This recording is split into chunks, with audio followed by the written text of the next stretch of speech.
সম্মানিত উপস্থিতি, এই পর্যায়ে আমি আলোচকবৃন্দদের পক্ষ থেকে আলোচনা নিয়ে আসার জন্য অনুরোধ করছি আল মারকাজুল ইসলামিয়া সালাফি চট্টগ্রামের সম্মানিত নায়েবে মুহতামি উস্তাদ হাফিজ আব্দুল্লাহ মামুনকে ওনার বিষয়ভিত্তিক আলোচনা আপনাদের সামনে পেশ করার জন্য ব্যক্তিগতভাবে অনুরোধ করছি। ফালিয়াতাফাদ্দাল ওয়া মাশকুরা।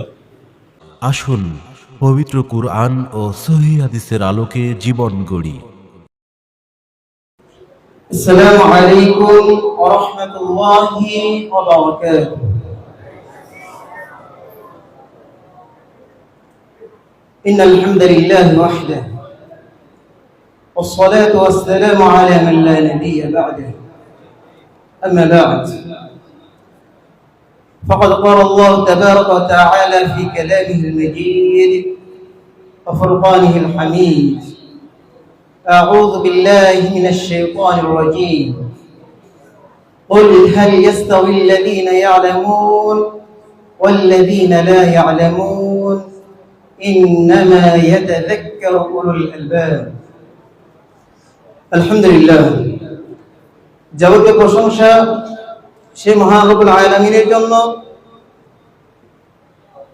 যিনি আমাদেরকে শিরক ও বিদআতের এই যে চট্টগ্রাম নামক বিশাল নরকভূমি, এই বিশাল শিরক ও বিদআতের অভয়ারণ্যের মধ্যেও আমাদেরকে এই যে সহিহ মানহাজের একটি মার্কাজ, এই মার্কাজে উপস্থিত হয়ে কোরআন ও হাদিস থেকে আলোচনা শোনার তৌফিক দিচ্ছেন, সেরূপের জন্য এই যাবতীয় প্রশংসা আমরা সকলেই বলি আলহামদুলিল্লাহ। দরুদ সালাম বর্ষিত হোক সাইয়্যিদুল মুরসালিন খাতামুন নবিয়্যিন রাহমাতুল লিল আলামিন সর্বশ্রেষ্ঠ রাসূল মুহাম্মদ সাল্লাল্লাহু আলাইহি ওয়াসাল্লামের প্রতি আমরা সকলেই বলি আল্লাহুম্মা সাল্লি আলাইহি আল্লাহুম্মা বারিক আলাইহি। দূর দূরান্ত থেকে আগত সমাগত ভক্তিভাজন শ্রোতা মণ্ডলী, আলোচনা করার ইচ্ছায় পবিত্র কালামুল্লাহ থেকে একটি আয়াতের কিছু অংশ তেলাওয়াত করেছি। আল্লাহ যদি আমাকে তৌফিক দান করেন, এরপর ভিত্তি রেখে সংক্ষিপ্ত সময়ে দ্বীনি ইলম অর্জনের গুরুত্ব আর যদি সুযোগ পাওয়া যায়, তাহলে ইনশাআল্লাহ আমাদের মার্কাজের যে শিক্ষা পদ্ধতি, শিক্ষা কারিকুলাম, সে সম্পর্কে সংক্ষেপে আলোকপাত করে আমার আলোচনার ইতি টানব। ওয়া তাওফীকি ইল্লা বিল্লাহ, আলাইহি তাওয়াক্কালতু ওয়া ইলাইহি উনীব। সম্মানিত উপস্থিতি, দ্বীনি ইলম এর মার্কাজে আপনারা সকলেই এসেছেন। এখানে আমাদের একটি ইচ্ছা যে আমরা এখানে এসেছি, আমরা এখান থেকে কিছু ইলম শিক্ষা করব এবং এই ইলম নিয়ে, এই ইলমটা শিক্ষা করে আমাদের বাস্তব জীবনে সে অনুযায়ী আমল করে আমরা পরকালে জান্নাত পাব। তাই কি নয় আসলে? জি, আমাদের ইচ্ছা আসলে সেটাই। আর যদি এই ইচ্ছা ছাড়া কেউ যদি অন্য কোনো ইচ্ছায় আসেন, তাহলে এখানে থাকার চাইতে না থাকাই আপনার জন্য ভালো। সম্মানিত উপস্থিতি, আল্লাহ তাআলা বলছেন, কুল হাল ইয়াস্তাউিল্লাযীনা ইয়া'লামুন ওয়াল্লাযীনা লা ইয়া'লামুন ইন্নামা ইয়াতাযাক্কারু উলুল আলবাব। আপনি বলুন, যারা জানে, যাদের ইলম রয়েছে, যারা বিদ্বান এবং যারা জানে না, যারা মূর্খ, যারা অজ্ঞ, তারা কি কখনো সমান হতে পারে? কেবলমাত্র যারা জ্ঞানী রয়েছে তারাই উপদেশ গ্রহণ করে থাকে। সম্মানিত উপস্থিতি, একটু বলেন তাহলে যে ইসলামের মধ্যে জ্ঞানী হওয়া ছাড়া কোনো পদ্ধতি রয়েছে, কোনো পথ রয়েছে? কোনো পথ নাই। আপনি মুসলিম মানে অবশ্যই আপনাকে কি করতে হবে? দ্বীনি ইলম আপনাকে শিখতেই হবে। জীবনে চলার পথে যতটুকু প্রয়োজন অতটুকু ইলম বিদ্যা আপনাকে যেমন শিখতে হবে, আপনার সন্তানকেও শিখাতে হবে। এটা আপনার কাছে আমানত। এই সন্তান আপনার কাছে আমানত, আল্লাহ তাআলা আপনাকে দিয়েছেন। এই আমানতের যদি খেয়ানত করেন, অবশ্যই আল্লাহর কাছে কি করতে হবে? জবাবদিহি করতে হবে। কোনোভাবেই এক পা অগ্রসর হয়ে যাবে। সম্মানিত উপস্থিতি, ওমর ইবনুল খাত্তাব রাদিয়াল্লাহু তাআলা আনহু তিনি বলেন, তাফাক্কাহু ক্বাবলা আন তাসুদু, তোমরা ক্ষমতা পাওয়ার পূর্বে, তোমরা শাসক হওয়ার পূর্বে, তোমরা নেতৃত্ব পাওয়ার পূর্বে তাফাক্কাহু, তোমরা কি শিখে নাও? ইলম শিখে নাও। তোমরা ফাকিহ হও, তোমরা জ্ঞানী হও। কিসের পূর্বে? আন তাসুদু, নেতৃত্ব পাওয়ার পূর্বে। তুমি ইমাম হবে, তুমি নেতা হবে, তুমি দেশের শাসক হবে, তার পূর্বে তোমার কর্তব্য কি? তোমাকে কি অর্জন করতে হবে? তোমাকে ইলম অর্জন করতে হবে। যদি না করেন, যদি না করি, কি হবে তাহলে? ঠিক আমাদের বাংলাদেশের যে অবস্থা, অন্তঃসার একটি দেশ, যার সব কিছুই লুটপাট হয়ে গিয়েছে। কেন হয়েছে? এই মূর্খদেরকে শাসন ক্ষমতায় বসানোর কারণে। যারা বুঝে না দেশের সম্পদ বাইরে প্রচার করলে কি হবে, দেশের সম্পদ যদি প্রচার করি তাহলে এক সময় যে দেশটা নিষ্ঠ হয়ে যাবে। অন্যের যদি গোলামি করি, এক সময় সেই মণিপুরাই একদিন আমাদের ঘাড়ে তলোয়ার ধরবে। এই বিষয়টা তাদের কোনো ধ্যান ধারণাতেই নেই। পাখির মতো মানুষ মেরে তারা ক্ষমতায় টিকে থাকতে চেয়েছে। সম্মানিত উপস্থিতি, এটা কেন? কারণ তাদের মধ্যে বিদ্যা নেই, কোরআন এবং হাদিসের ইলম নেই। ইসলাম কি কখনো বলে যে মানুষের সম্পদ অন্যায়ভাবে নেওয়া যাবে? কখনো বলে? কখনো বলে না। তাহলে এই যে তারা শাসন ক্ষমতায় রয়েছে, ত্রাণের চাল থেকে শুরু করে সব কিছুই লুটপাট করে খেয়ে যাচ্ছে, এদের কি অবশ্যই এই জবাবদিহিতা করতে হবে না? অবশ্যই হবে। কিন্তু আমরা চাচ্ছি আপনাদের সন্তানদেরকে এমন ভাবে গড়ে তুলতে যেন তার অন্যের সম্পদের প্রতি লোভ না থাকে। সে যেন নিজেকে একজন পরিপূর্ণ মুমিন হিসেবে গড়ে তুলতে পারে। আল্লাহ তাআলা আমাদের সন্তানদেরকেও এবং আপনাদের সন্তানদেরকেও সেভাবে গড়ে তোলার তৌফিক দান করুন, আল্লাহুম্মা আমিন। সম্মানিত উপস্থিতি, আব্দুল্লাহ ইবনে মাসউদ রাদিয়াল্লাহু তাআলা আনহু বলেন, ইন্নার রাজুলা লা ইউলাদু আলিমান ওয়া ইন্নামাল ইলমু বিত-তাআল্লুম, নিশ্চয় কোন ব্যক্তি লা ইউলাদু আলিমান, আলেম হয়ে জন্মগ্রহণ করেন না।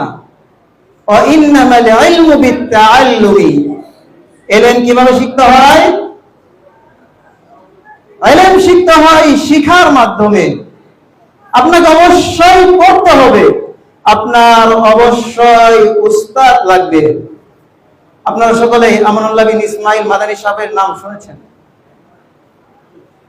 তার বড় ছেলে একদিন আলোচনা প্রসঙ্গে বলতেছে যে আমরা কাছাকাছি বয়সে, যে ইলম যদি উত্তরাধিকার সূত্রে পাওয়া যেত তাহলে আমার অনেক ইলম হতো। ইলম যদি উত্তরাধিকার সূত্রে পাওয়া যেত, বাপ দাদার থেকে পাওয়া যেত, আমি একটা বড় কি হতে পারতাম, আলেম হতে পারতাম। কিন্তু ইলম কি বাপ দাদা থেকে পাওয়া যাবে? আমার বাবা বড় আলেম ছিলেন, আমি পড়ালেখা না করে বড় আলেম হব, সম্ভব? কোনোভাবেই সম্ভব নয়। সুতরাং অবশ্যই আমাদেরকে ইলমের কাছে আসতে হবে। সম্মানিত উপস্থিতি, আপনারা জানেন এই ইলমের কারণেই আল্লাহ তাআলা আদম আলাইহিস সালামের সম্মান বাড়িয়ে দিয়েছিলেন। ফেরেশতাদেরকে দিয়ে কি করিয়েছিলেন? সিজদা করিয়েছিলেন। ওয়াল্লামা আদম আল আসমাআ কুল্লাহা সুম্মা আরাদাহুম আলাল মালাইকা فقال أنبئوني بأسماء هؤلاء إن كنتم صادقين। আল্লাহ তাআলা বলেন, তিনি আদমকে সব কিছুর নাম শিক্ষা দিলেন, অতঃপর ফেরেশতাদের সামনে পেশ করলেন। ফেরেশতাদেরকে বললেন, এই সকল জিনিসের নাম বলো। তারা বলতে পেরেছিল? তারা বলতে পারেনি। ফেরেশতারা বলেছিল যে আপনি আমাদেরকে যতটুকু শিখিয়েছেন আমরা ততটুকুই জানি, এর বেশি আমাদের জ্ঞান নেই। আল্লাহ তাআলা কি বলেন? ফাসজুদু লিআদম, সুতরাং তোমাদের কর্তব্য কি? আদমকে সিজদা করো। ভাই, এটা কিসের মর্যাদা বলেন তো? ইলমের মর্যাদা। কিসের মর্যাদা? ইলমের মর্যাদা। ইলম আপনাকে অনেক উন্নত করবে, ইলম আপনাকে অনেক দূর পৌঁছিয়ে দিবে। একজন মুহাদ্দিসের নিকট একজন ব্যক্তি বলেছিলেন যে অনেক কাফের মুশরিকরা তারা তো চাঁদে চলে গিয়েছে, আর আপনি বসে বসে মসজিদে দার্স দিচ্ছেন। তিনি কি উত্তর দিয়েছিলেন? তারা চাঁদ পর্যন্ত পৌঁছতে পেরেছে, আর আমরা কোন পর্যন্ত পৌঁছতে পারবো? আমরা জান্নাত পর্যন্ত পৌঁছতে পারবো। রাসূলুল্লাহ সাল্লাল্লাহু আলাইহি সাল্লাম এই ইলমের কারণে তিনি জান্নাতে যান নাই, দুনিয়াতে থাকতে জান্নাত দেখে গেছেন। সুবহানাল্লাহ। শুধু কি তাই?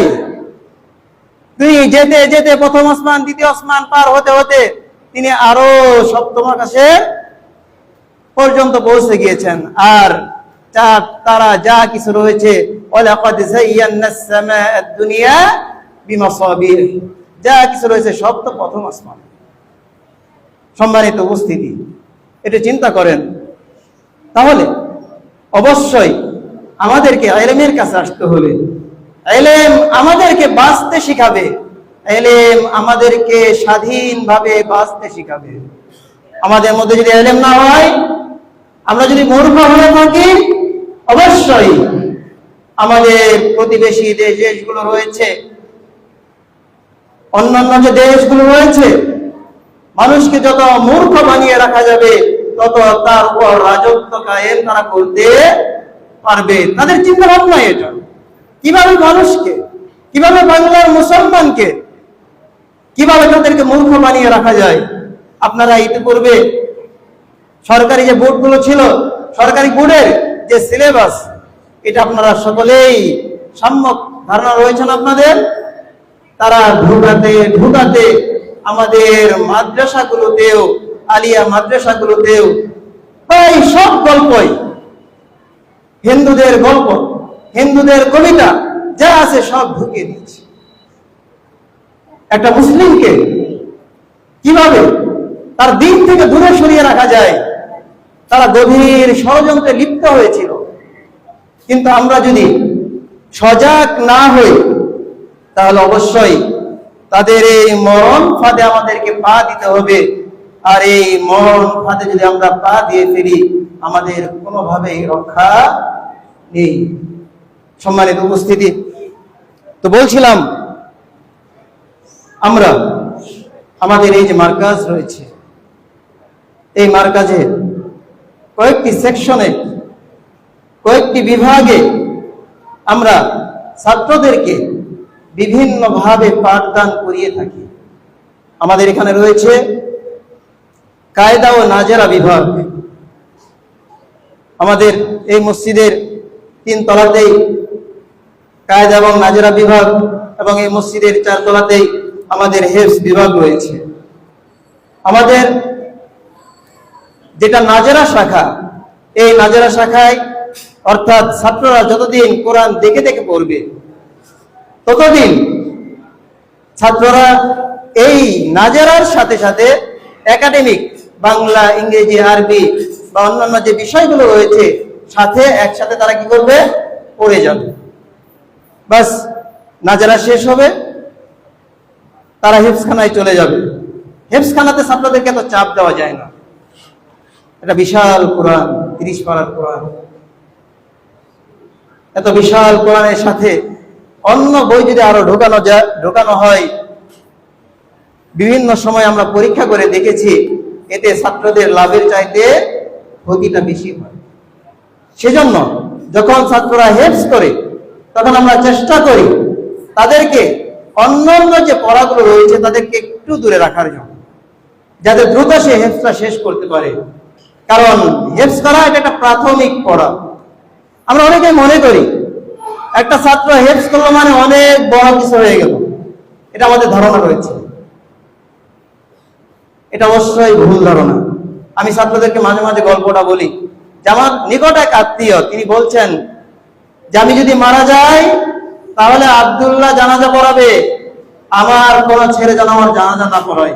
অথচ ওনার বড় ছেলে হাফেজ, ওনার বড় ছেলে হাফেজ কি বলছে, আমি যদি মারা যাই আমার ছেলে যদি জানাজা না পড়ায়। তো হাফেজ তো মানে কি অনেক কিছু, খালি কি করেছেন, কোরআন পড়েছেন, কিন্তু কোরআনের যে মর্মবাণী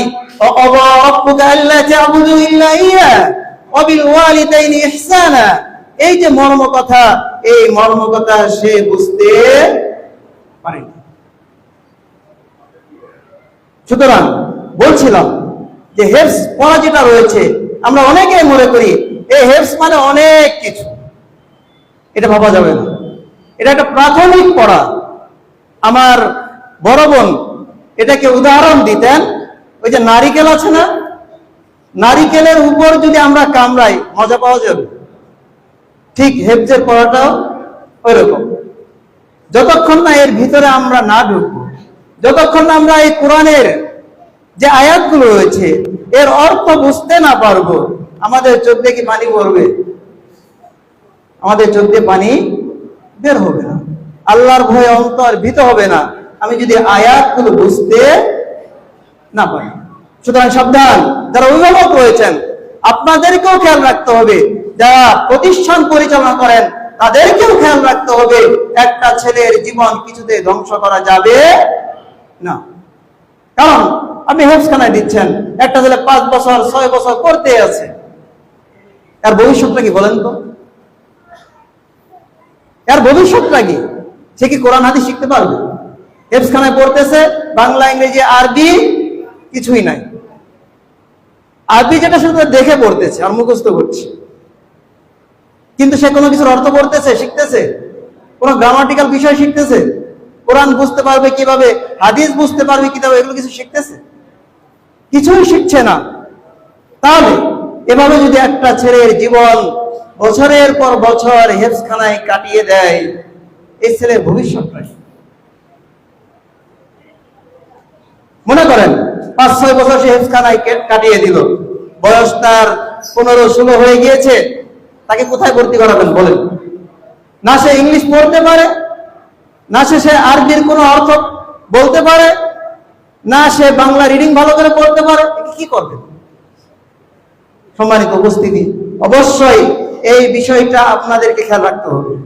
কোনোভাবে নিজের সন্তানের জীবনকে এভাবে ছিনিমিনি খেলা যাবে না। আর যারা মাদ্রাসা প্রতিষ্ঠান পরিচালনা করেন, যে আমার মাদ্রাসা থেকে ছাত্র চলে যাবে, একজন কমে যাবে, তাকে যেভাবে হোক মাদ্রাসায় রাখতে হবে, যে কয় বছর লাগবে, এটা করা যাবে না। আমরাও করি না। আমরা যদি কোনো সমস্যা হয় চেষ্টা করি অভিভাবকদেরকে জানানোর যে আপনার ছেলেকে যদি একাডেমিক শাখায় দেন তাহলে ভালো হয়, বয়স বেড়ে যাচ্ছে। সম্মানিত উপস্থিতি, আমরা নাজারা এবং হেফজখানায় 12 থেকে 15 জন ছাত্র দিয়ে, ছাত্রকে একজন উস্তাদের আন্ডারে দিয়ে আমরা পড়ানোর চেষ্টা করি। যারা হেফজের বিষয়টা ভালোভাবে ধারণা নেই তারা এই বিষয়গুলো বুঝতে পারবেন না। একজন হেফজ এর যে শিক্ষক রয়েছেন, আমার মনে হয় যে বাংলাদেশে যত কর্মক্ষেত্র রয়েছে, সব চাইতে হেফজখানার শিক্ষকদেরকে তার কর্মক্ষেত্রে বেশি সময় দিতে হয়, তাদেরকে অনেক পরিশ্রম করতে হয়, অনেকজনের পড়া শুনতে হয়।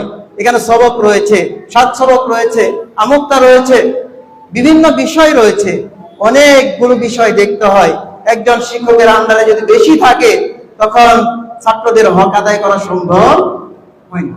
সুতরাং আমরা চেষ্টা করি যত কম দিয়ে ছাত্র দিয়ে তাদেরকে পড়ানো যায়, যাতে উস্তাদরা ছাত্রদের হকগুলো আদায় করতে পারেন। সম্মানিত উপস্থিতি,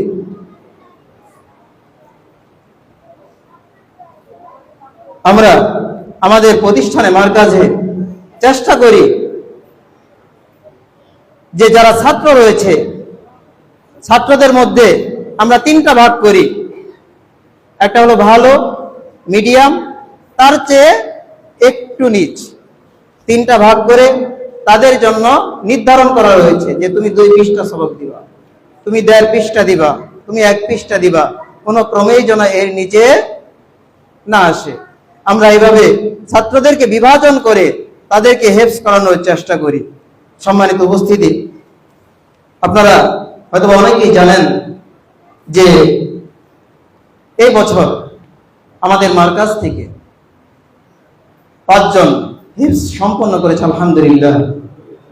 আমাদের আগামী বছর টার্গেট রয়েছে, এটা আমরা ইনশাআল্লাহ 10 জনের উপরে নিয়ে আসবো। আল্লাহ যেন আমাদেরকে তৌফিক দান করেন, আল্লাহুম্মা আমিন। সম্মানিত উপস্থিতি, তারপরে আমাদের আরেকটি সেকশন রয়েছে, সেটা হলো একাডেমিক শাখা, যেখানে বাংলা, ইংরেজি, আরবি গ্রামার থেকে শুরু করে দিনিয়াত সহ তাফসীর, উসুলে তাফসীর, বিভিন্ন হাদিসের কিতাব পড়ানো হয়। আপনারা অনেকেই হয়তো অবগত রয়েছেন যে আমাদের মারকাজ হাদিস ফাউন্ডেশন শিক্ষা বোর্ড কর্তৃক পরিচালিত। এই হাদিস ফাউন্ডেশনের কিছু লক্ষ্য এবং উদ্দেশ্য রয়েছে, একটু মনোযোগ দিয়ে আমরা।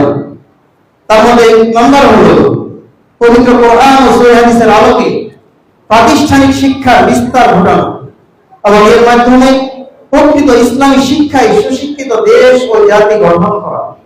সর্বোপরি জ্ঞান বিস্তারের সরই নির্দেশ পালনের মাধ্যমে মহান আল্লাহ তাআলার সন্তুষ্টি অর্জন করা।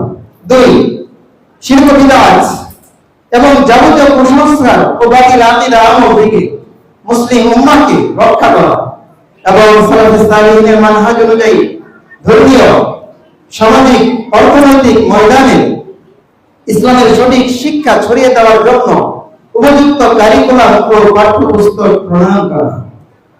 আপনারা হয়তো অনেকেই জেনে থাকবেন যে ক্লাস 4 পর্যন্ত প্রায় এই শিক্ষা বোর্ডের আওতাধীন ক্লাস 4 পর্যন্ত হাদিস ফাউন্ডেশন বাংলাদেশ শিক্ষা বোর্ডের প্রায় সবগুলো বই তারা কি করেছেন, যারা সহিহ আকীদার আলেম রয়েছেন তাদের মাধ্যমে লিখিয়ে আমরা ছাত্রদেরকে পড়াচ্ছি, আলহামদুলিল্লাহ।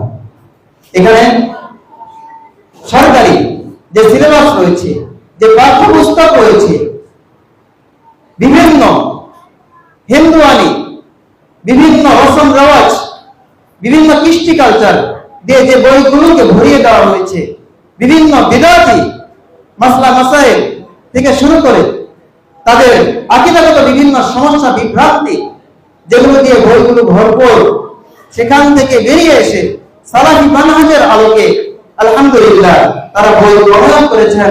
আলহামদুলিল্লাহ আমরা সেগুলো ছাত্রদেরকে পড়াতে পারছি। সম্মানিত উপস্থিতি, 3, শিক্ষার্থীদেরকে মেধাবী ও ইখলাসপূর্ণ যোগ্য আলেম ও দায়ী ইলাল্লাহ তৈরি করা এবং যথোপযোগী মানব সম্পদে পরিণত করা।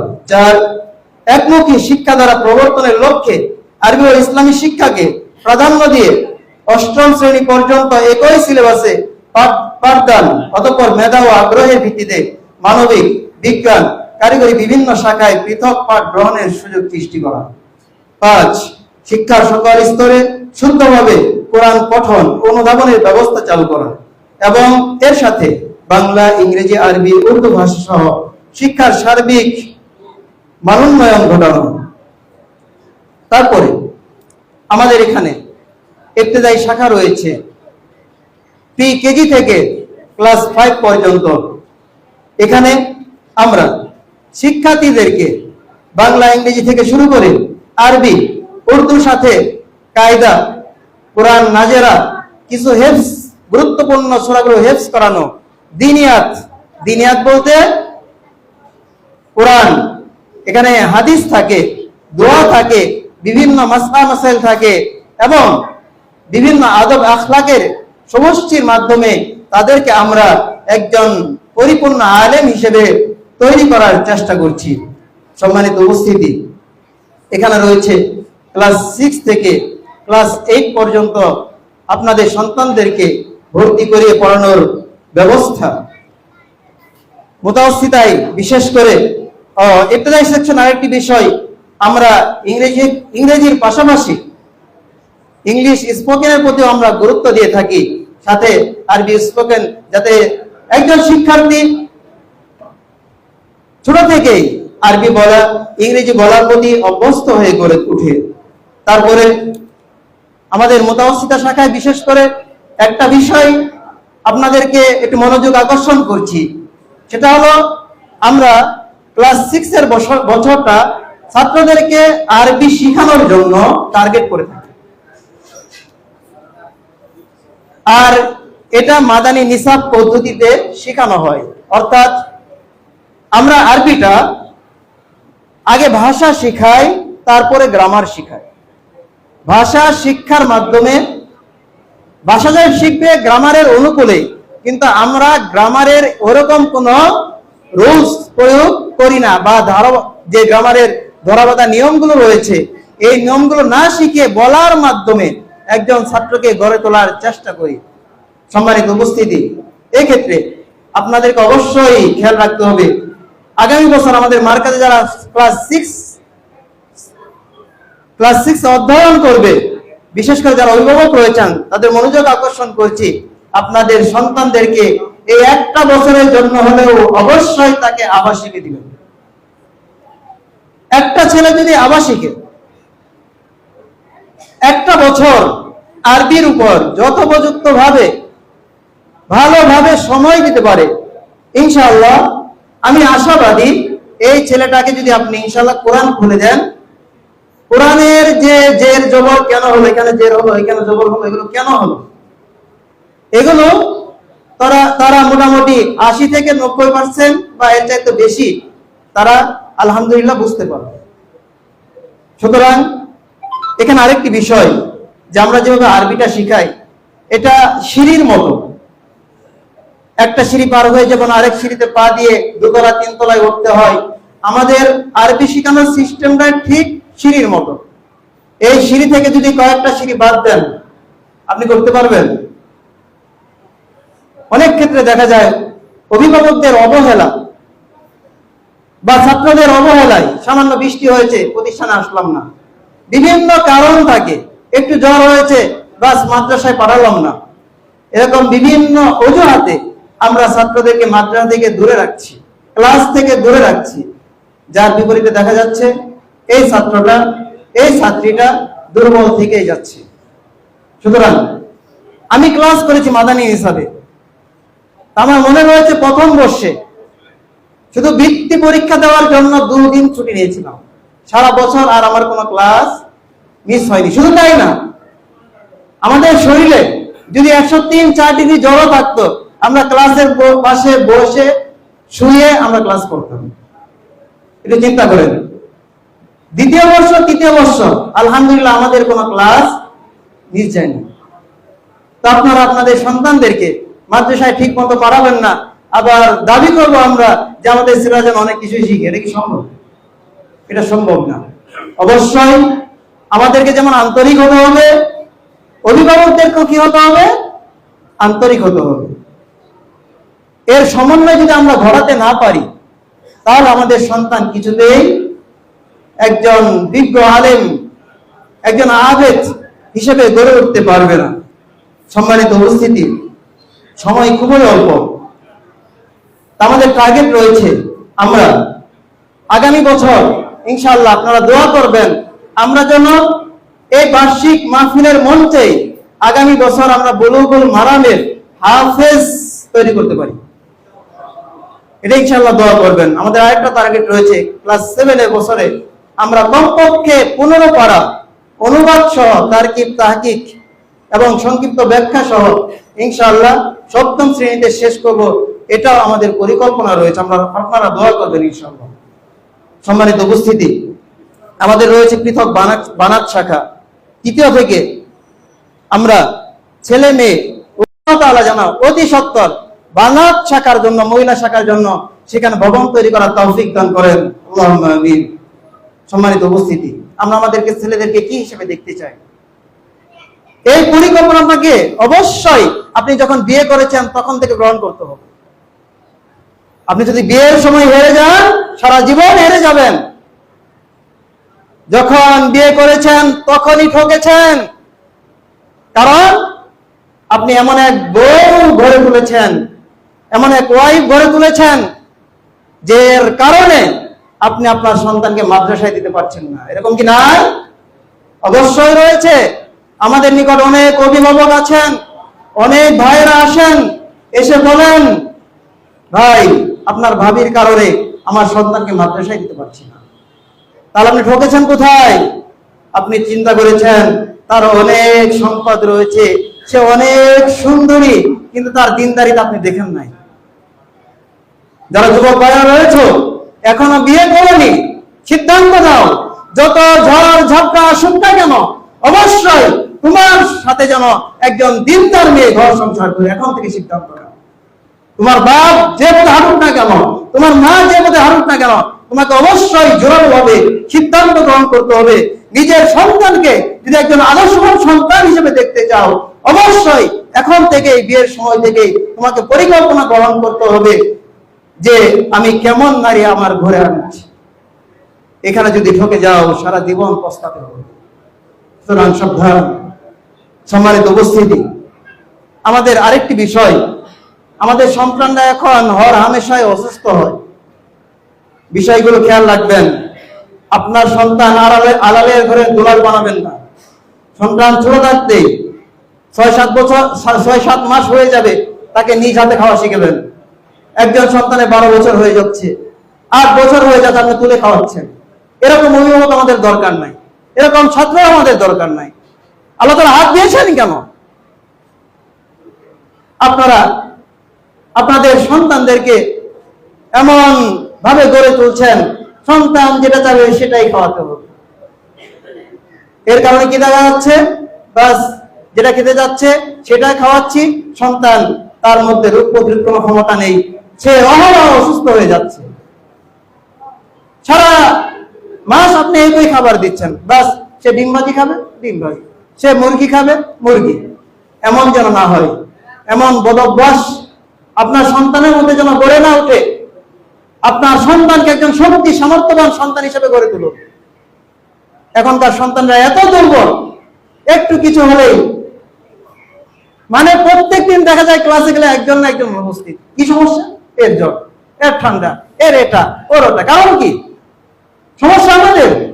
আমরা অভিভাবকরা যারা রয়েছি তারা সচেতন নয়। সন্তান যেটা খেতে যাচ্ছে ওটাই খাবে, তাকে শাকসবজি কিছুই খাওয়াচ্ছেন না।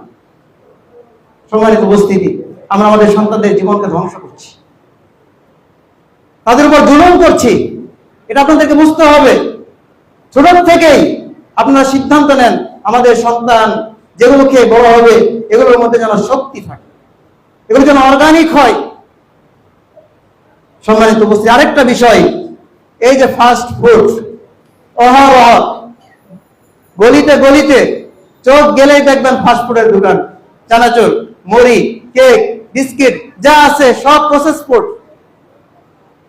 এখানে এমন কোন অভিভাবক আছেন হাত তুলতে পারবেন যে আমার সন্তান প্রসেস ফুড খায় না? কেউ আছেন? হাত তুলতে পারবেন?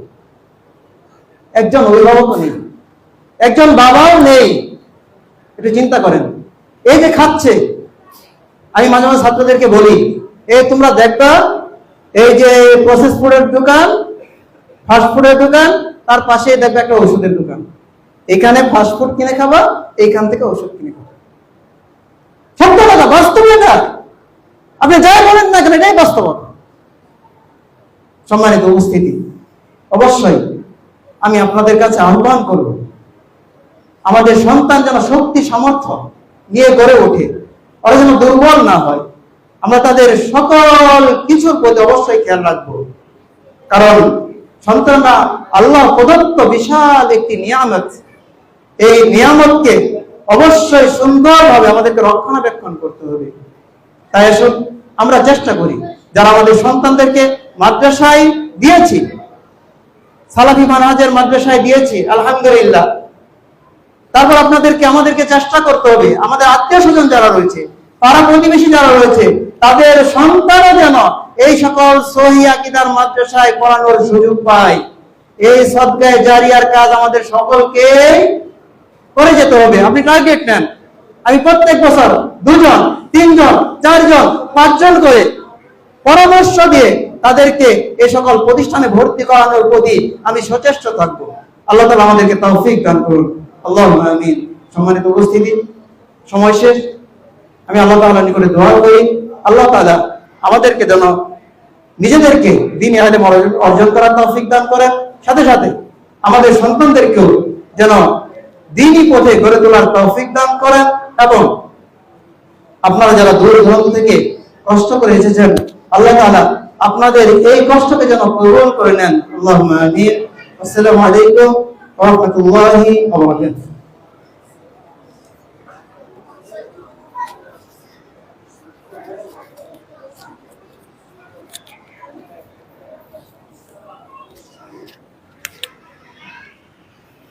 আব্দুল্লাহ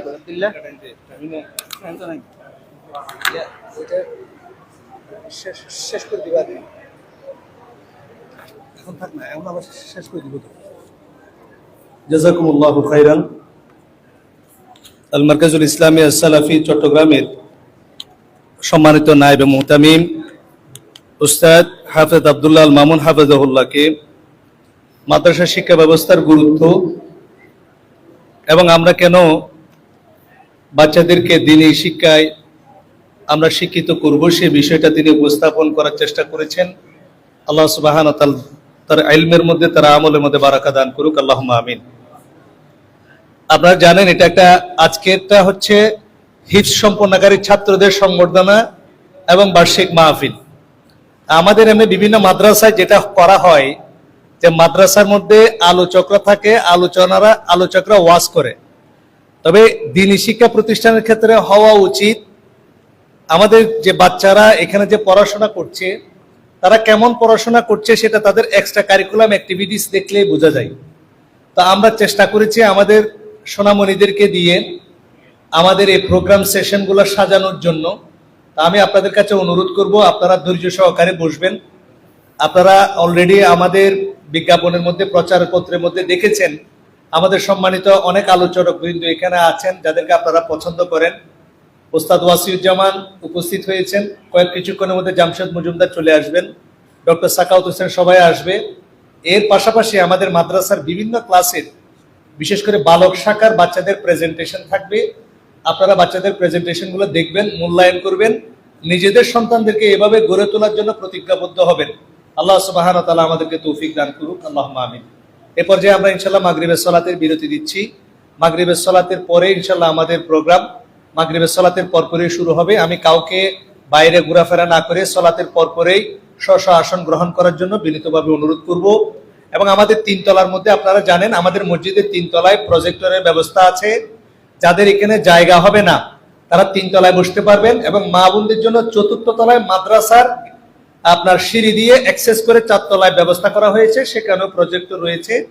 আপনারা আমাদের প্রোগ্রামগুলো আপনারা উপভোগ করার অনুরোধ জানিয়ে আজকের প্রথম সেশন শেষ করছি। সুবহানাকা আল্লাহুম্মা বিহামদিক আশহাদু আল্লা ইলাহা ইল্লা আনতা আস্তাগফিরুকা ওয়া আতুবু ইলাইক। আসসালামু আলাইকুম ওয়া রাহমাতুল্লাহি ওয়া বারাকাতুহু।